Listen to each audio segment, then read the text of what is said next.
Here I have Samsung Galaxy A04s, and today I'm going to show you how to wipe cache from this device. So firstly you have to turn your device off.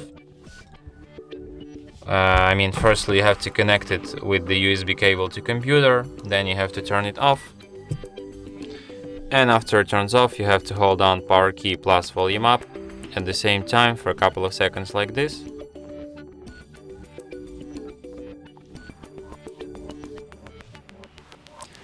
After the screen turns on, you can release power key and keep holding only volume up.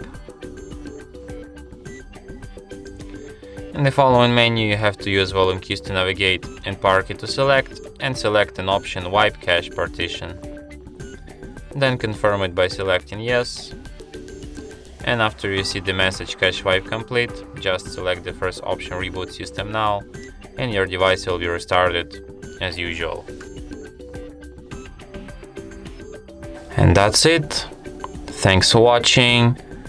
If you find this tutorial useful, don't forget to hit that like button and subscribe to our channel.